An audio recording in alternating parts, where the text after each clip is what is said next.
Can music change the world? Well, in South Auckland, it started a revolution.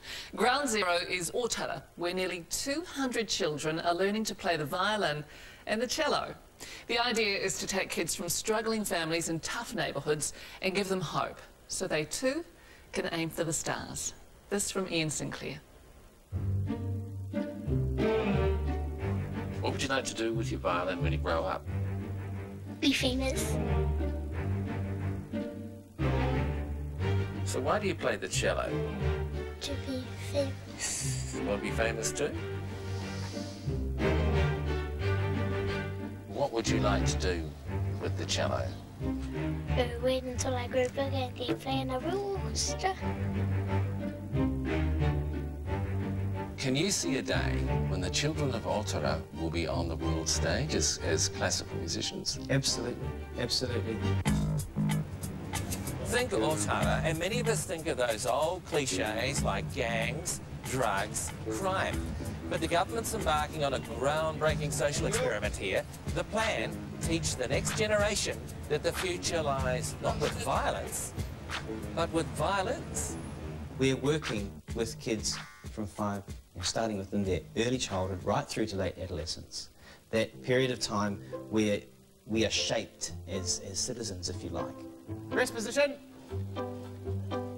Listening, not playing. Listening, not playing. Position 1. Dr. Joe Harrop, that's Dr. Joe to the kids, It's not laughing, okay? It's no longer a joke. is a firm but quiet revolutionary. That is really not the best. So far, he's recruited 170 children. How much do you practice a day? 15 minutes a day.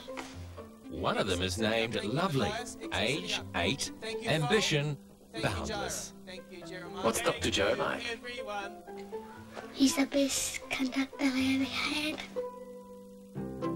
You know, it's just amazing and a miracle for our children to be given this opportunity. It actually takes the weight of me as a parent, knowing that one of my children has an opportunity to have a career in the orchestra in the future.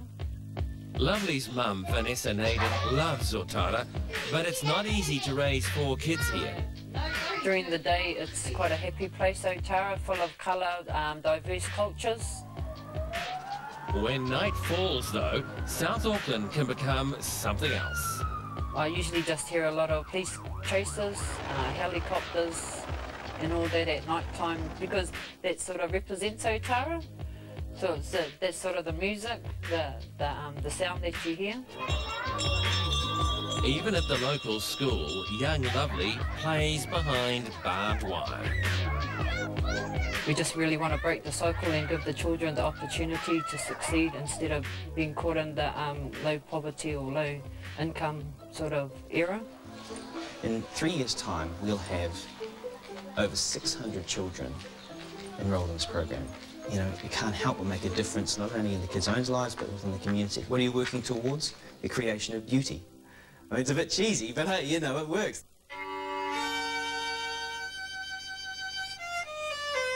Joe Harrop is a man who knows how far a career in music can take you.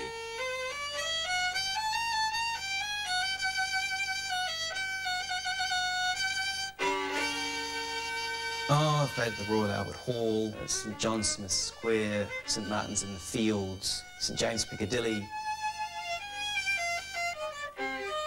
This part Samoan, Auckland Westie, made his mark in Europe as a top classical violinist. So a lot of people that'll be just living the dream. Well, it's funny because you don't, like most things, you don't realise it till afterwards. But Do you miss it? of course I miss it. Not only a player, but a distinguished academic too. Head of music at one of England's most prestigious musical academies, when his life took one of those twists. So what brought you back here? Well, I got an email from a colleague saying here's a job that you should really look at. How are you, Veronica? So we're going to pick you up today? Yeah. Awesome. For Joe, it would be a life-changing opportunity. Please. Feet flat, sitting up tall. If you This is using classical music in a very clever way. sit up tall. You're coming back we're helping these kids in a way that nobody else can, you know, because you have this experience. Sunday's cameras have been given access as the kids start training for what will be one of their biggest musical moments, the end-of-term concert. We feed the kids when they come and we give them a snack. You know, it's very difficult to teach a child, as any teacher will tell you, to teach a kid who's hungry and tired. The majority of them come from really good families. It's just that some of those families don't have much money. Now it's time to get down to business. But first, some ground rules. If you want to be on TV, the best thing you can do is ignore the cameras. If you want to be on TV, what do you do to the cameras?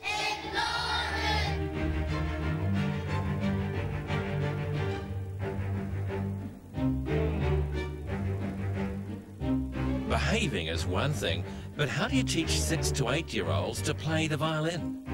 One of the very first things we do with the kids when they get their instrument is we'll play something on our instrument and the kids will echo that back. It'll be something very simple, but already they're starting to interact. Everybody all together. Your turn.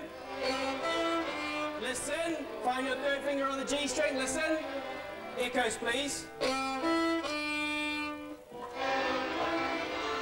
Listen.